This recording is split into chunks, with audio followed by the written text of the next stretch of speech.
KTT Talks by Paula and Ricardo ALC. Let's talk about Kizomba. So, this is the KTT Talks podcast. KTT means Kizomba Teachers Training. For those that don't know, it's a program that we created back to 2013 where we share our step-by-step, our ALC methodology to teach how to dance Kizomba. And we have this podcast every Monday and Wednesday where usually we invite the KTT students in order that we can have a talk, know how was their process of learning, of introducing the Kizomba in their hometown, what were the difficulties that they had, what were the goals that they achieved, and also to talk a little bit like a coaching session to predict the future. But we also share some general knowledge regarding this environment of Kizomba in a perspective of a teacher, how to construct a dance scene, how to deal with a couple. And in the last podcasts, we are also sharing some knowledge regarding dancing skills and how to teach, okay? By the way, I'm Paula and he's Ricardo. Good. Nice to meet you. Today the subject is Kizomba Ginga improvement. If you don't know what Jinga means, Jinga it's... Go to Google. Yes, you can go to Google, it's true, it's true. But Jinga, are we close enough or are we far away? We can Far get a away, little bit closer. Yeah.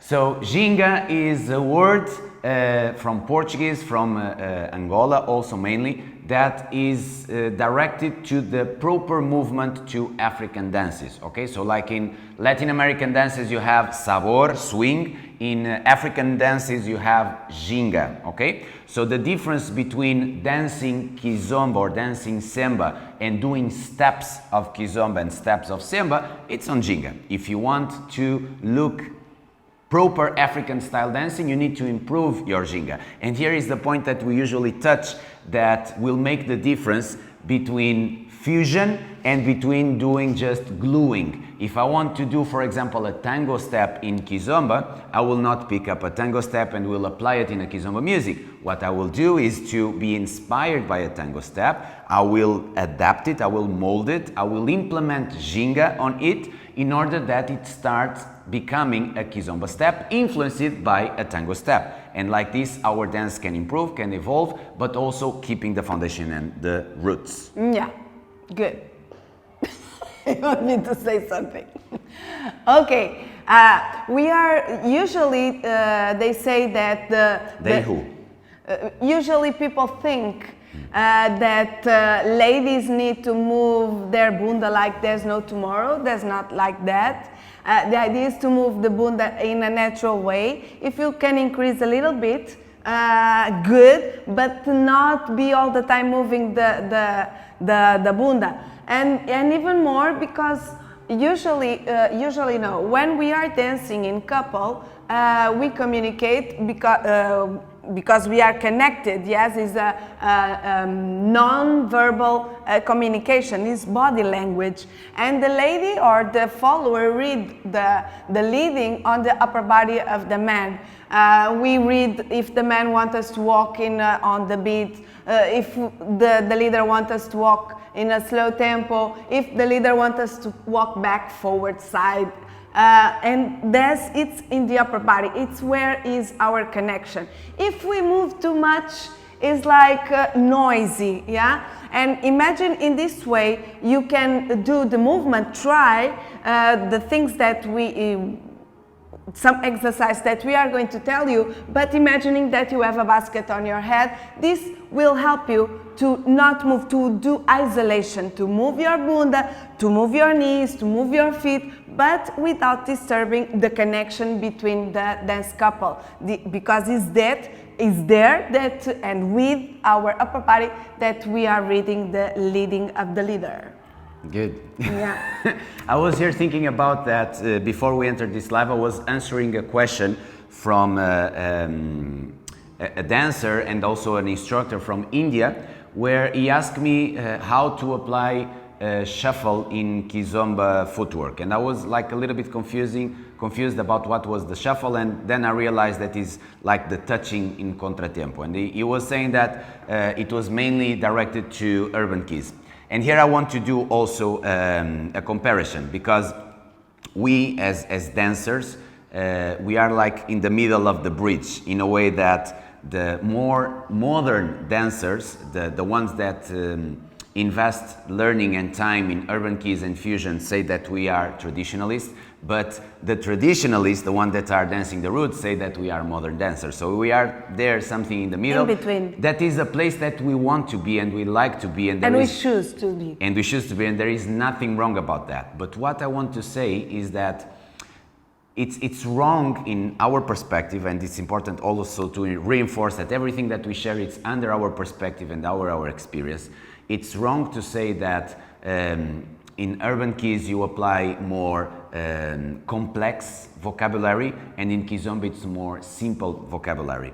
I totally don't agree on that. And we can give you some examples. What will change completely, it's the picture of the dance, something that we like to call the visual image. And in Kizomba there are a lot of movements that we don't see. It happens, it makes sense, but we don't see. They are not so visual. You will have a lot of intention.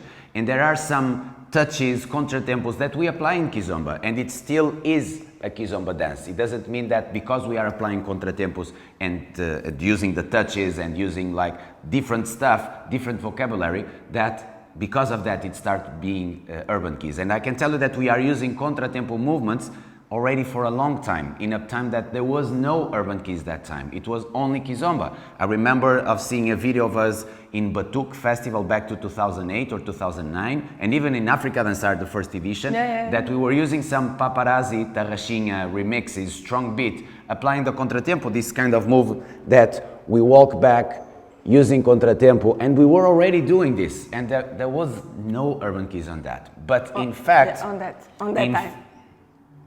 Oh my God, I have my place on the sky well reserved on the right side of the Lord. Oh my God. So this to say that I lost my way of thinking.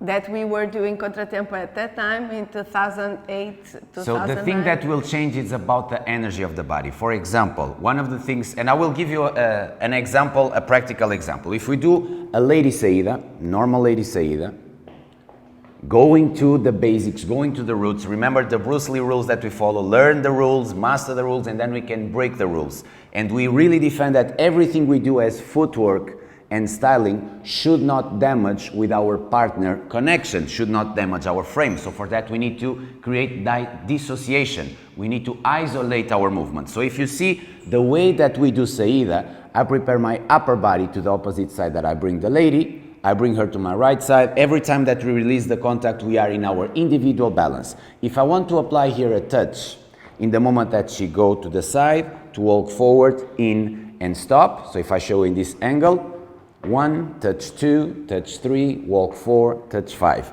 I ask you to look to my upper body and try to find differences. If I just do a regular lady saída, and when I do the touch,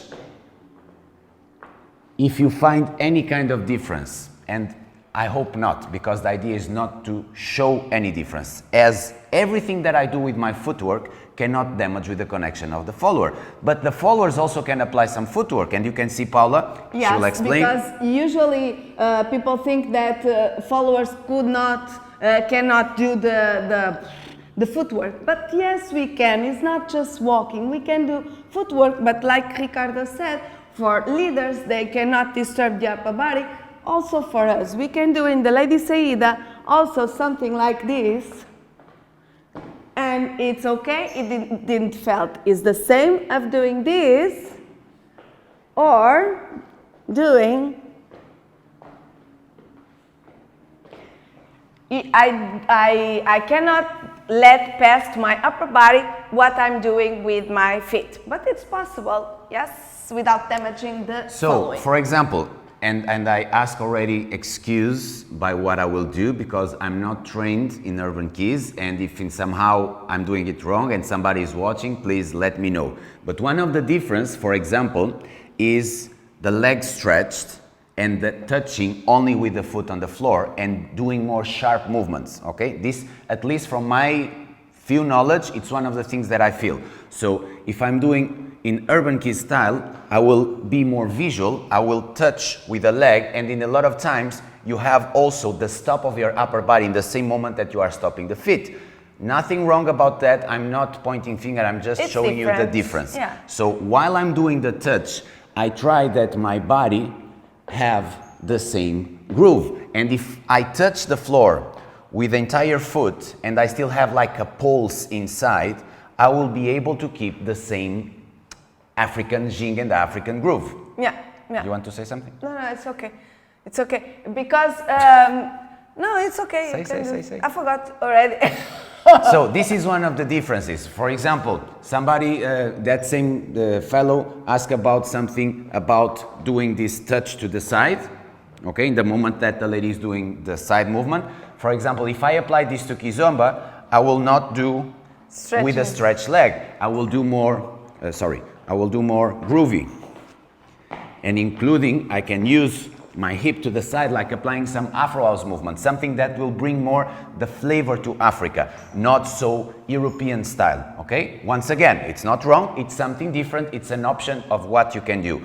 We also want just to open here the window to the fact that you have the option of going in an African intention direction, in a more classical way. You can do it in a simple, very beautiful, very elegant way, but you also can pass through different stages and keep looking as an African dance. Yeah. You want to say something? Yeah. I want to challenge you to do, because usually what is very difficult to understand in Jinga of lady styling is the continuation of the movement.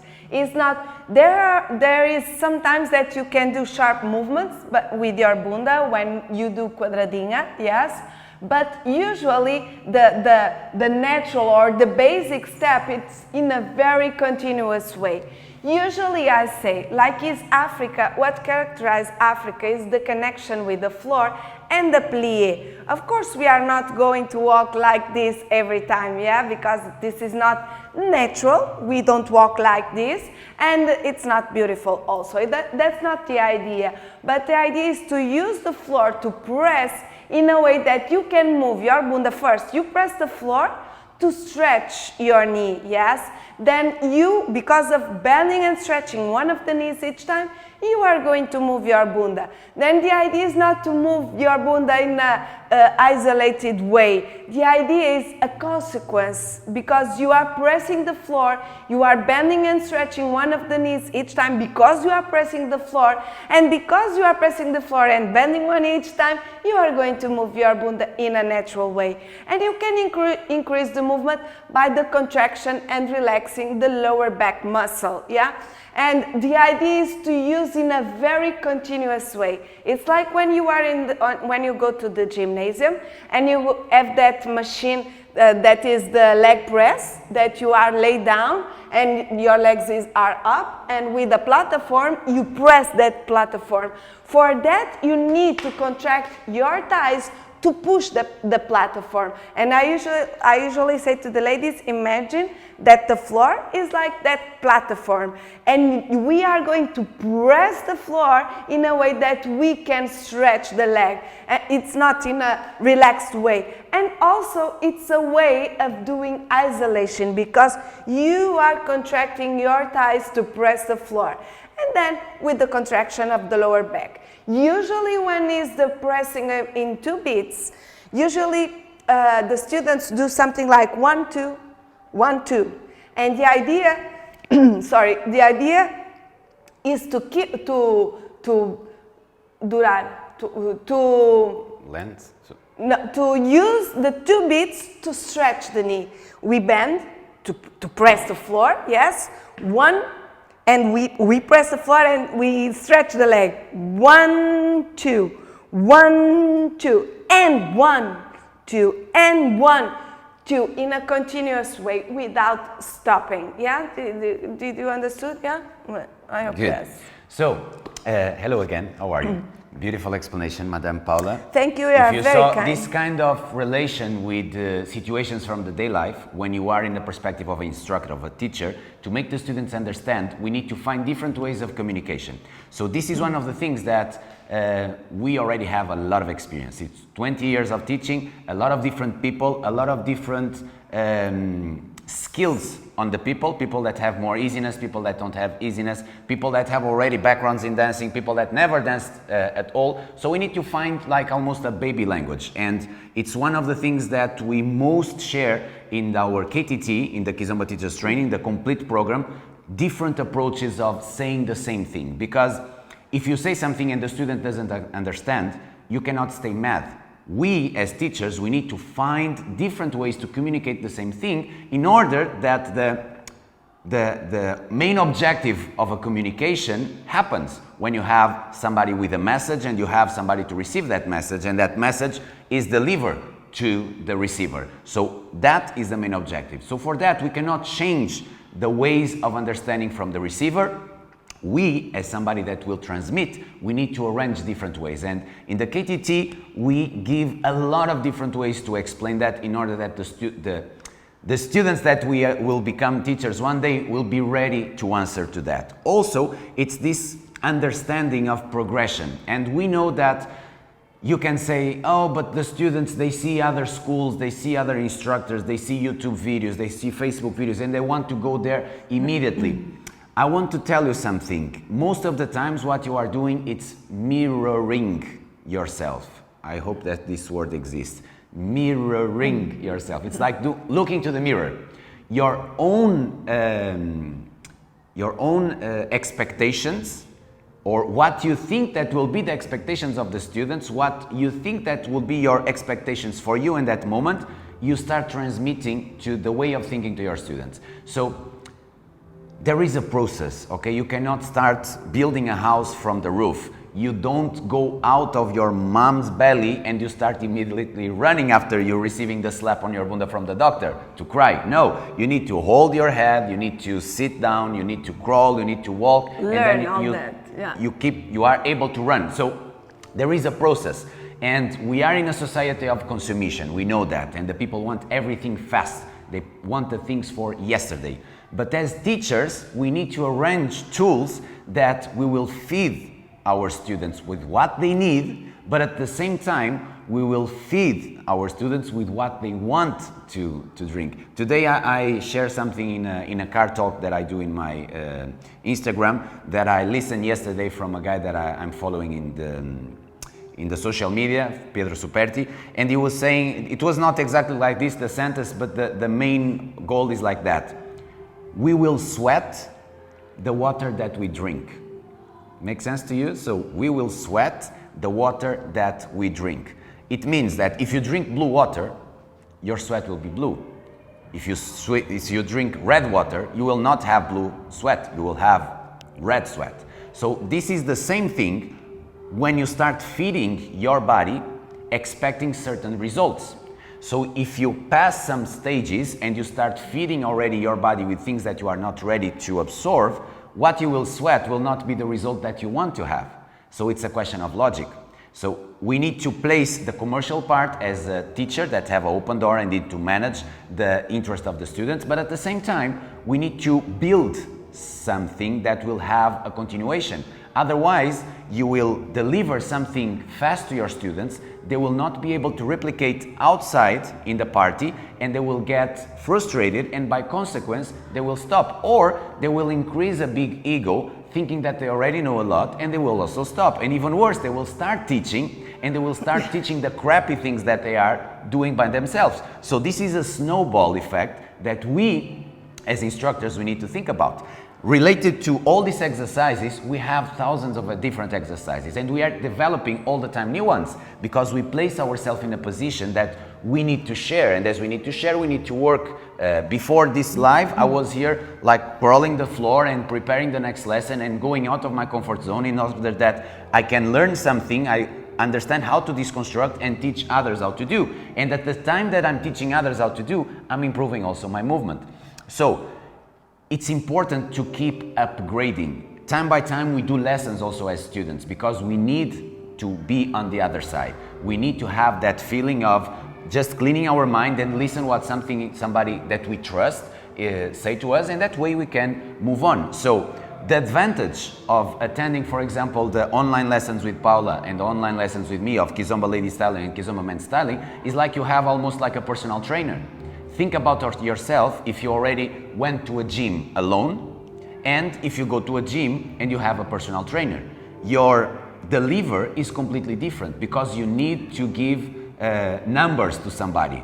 It's like when you work at home alone, you need to have really a strong mindset in order that you will not procrastinate. Because if you are alone, if you do it, nobody will ask you if you didn't do it also. So if you have somebody to ask you results, that way you will also develop and improve even more and even faster. Yeah, and your commitment will be even bigger. After this, I will do here and I will give to you an exercise for you to practice. And then you will send message for us to say how it was and how it improved. You know, there's it's for us as ladies, for Lady Jinga. One thing that we need to be able to control is our lower back muscle, yeah? For that, I have this exercise. Every day, every time that you are going to brush your teeth, every day, every time you are going to brush your teeth, on the first week, you are going to try to contract your lower back and relax your lower back. The idea is not to use your upper body, is not to use your belly, only the lower back muscle. For that, you need to be with both knees bended. This is an exercise, okay? Both knees bended and just contract your lower back and relax your lower back. It's very small move. On the first week, just this, contract and relax. It's like you point your bone tail back and then you point your bone tail down, but relaxing your lower back, yes? Then on the second week, you are going to work about the diagonals. And with both knees bended, starting here, you are going to stretch one leg, the right leg, and then you contract the lower back on the right side. Center, stretch the left leg, contract the lower back, and relax. And 1, and 2, 3, 4, 5, 6, 7, 8. As you saw, without moving my upper body, and you need to do that. Imagine it's easier for you to understand if you have a basket, if you imagine that you have a bottle or a basket in your head. You need to be able to move without letting the basket fall down from your head, yeah? Then first week, just back and relax to learn to feel where is your lower back muscle and to isolate, to just use it. And then the diagonals, using the legs, stretching. But see the difference. One thing is to start up with both legs stretched and going down like merengue. Other thing is what I'm asking you, starting with both knees bended and stretch. It's completely different this from this of going down, starting stretch and going down. The idea is starting with both knees bended and stretch, stretch, stretch. And on the third week, just this, using the continuation of the stretching of your knee. Stretch, stretch, stretch without sharp lines, yes? The idea is not to do da, da, da. The idea is to do stretch, stretch, stretch. Yes? 3 weeks, every day, every time you brush your teeth, you are going to do this. Then tell us the results, yeah? Nice. Now, Ricardo. Beautiful. So I have an exercise for you guys also. Bye. Bye-bye. And first, I want you to make sure that you understand your center. Understand your center by the way that you will be able to touch the foot to the side, but your axis is not damaged. So instead of going with your body to the side with your leg, make sure that your leg go to the side. If you notice, the leg that is moving to the side have still the knee bended, and I have a pause when I touch to the side.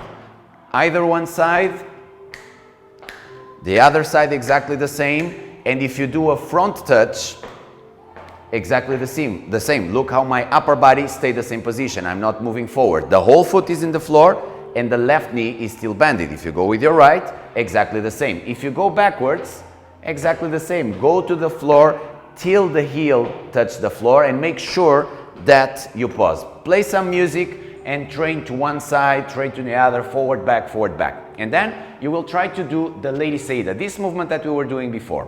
So when you step forward, let me do it back to you. You step forward one and you prepare your body to the left side. Touch back with the whole foot on the floor. So the left knee is bended, the right knee is stretched. When you do the rotation in your vertical axis, allow the foot to touch forward but without weight. Make sure that the moment that you touch, you don't change the weight forward, because this way it will be easier to block the lady movement. You want the follower to move in a Saida, so your torso do that direction, your foot will touch forward, and then as you move back, you close to each other. Okay, so you can practice 1, 2, 3, 4. You can apply a contratempo if you want with your left leg. 1, 2, and 3. It's possible, but if you do the contratempo, make sure that your axis once again will stay the place. Your left foot will open a little bit, your body in the place, you touch forward, return, and place. So, including the moment of the touch, you can do a small circle. So the same circle that Paula was saying, using just small lower back contraction, here your culito backwards, starting with the opposite side that you are moving your leg. So if you go to the left, your bunda is moving to the right. And if you see, it's between tempo and continuous movement. It doesn't mean that I do this all the time. I do this as an exercise to increase amplitude of movement, body control, and isolation on my brain of 3 different parts: upper body, bunda, and legs. If I go to the right side, I will do the movement to my left side, back. If you have difficulty to control it, use your hands on your lower back, like stretching the skin of your lower back, bringing from one side to another end. One side to another end, and then you can start increasing the movement. If you want to do this side movement, it's the same. Avoid hip up. Okay, so keep low, and you can do circle one side to another. Good? How is it? Good. This is a question of exercises. Don't forget, these are exercises in a way that we can practice. Magda was saying, it's in the beginning it's hard, but then after practicing, of course, the things will get better and better. Yeah? And you have a lot of comparison in your day life for sure. Yeah. Things that at the beginning are difficult, are hard, and after it just becomes something extra that you already have an habit. Like driving a car. If you drive a car, remember the time that you entered the first time in the car. That is a lot of things to manage. It's everything very thoughtful. It's not a mechanical move. And with the practice, something that you do every single day, you just don't think about the system of driving a car because it's something very natural. Okay, dancing is the same. Feed your body. Besides the improvement that you will feel, it's all the joy that is associated of listening music and having body exercise, because you will change your chemistry of your brain, of your body, hormone production, and you will, if you start your day doing like this as a small morning habit, believe me that the rest of the day will move completely different. As a perspective of a teacher, we should improve our movement in order that will become better reference to our students. So this guidelines of success makes all the sense. What I mean, if you tell your students to practice something that you yourself don't practice, how come it makes sense? So that's why we should teach what we know, we should do what we teach, and we should ask what we ignore. So in the moment that we don't know something, try to research, try to figure out what are the things that you need to understand to pass it to something that you already know. And after, start put it in practice. It's not truthful if you tell others to do something that after you will not do. Okay, it's something that we do as much as we can in order that we advise people to do something of things that we already do to ourselves or we made to ourselves in a certain period of time where we achieve certain results. Okay. Kisses to Thailand, tropical island. Kopangan. I don't know if it's this way, but kisses to Thailand. So I think that's it for today. Yeah, you want to share something else? I think yes. I think it's good. I think with this you have lots of things to work and to improve. And twerk. Twerk. You have a nice butt. You like it?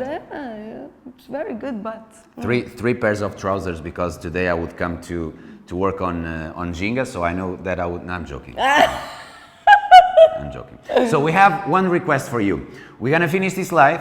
We will upload it after. And please, today or tomorrow, go there to the comments. If you like this content, if you feel that it's something that brings value to you, tag somebody that you know that will like this kind of content, okay? Because it's our objective, is to help others. And if you have certain subject that you would like us to talk about, send us a private message and we'll place in our schedule organization about these KTT talks every Monday and Wednesday at 6:57 UTC, KTT Talks podcast, and every Saturday at 11:57 a.m., The Ladder of Dance. And this is a trade. You will help us with your questions and we will help you answering your questions. Yes?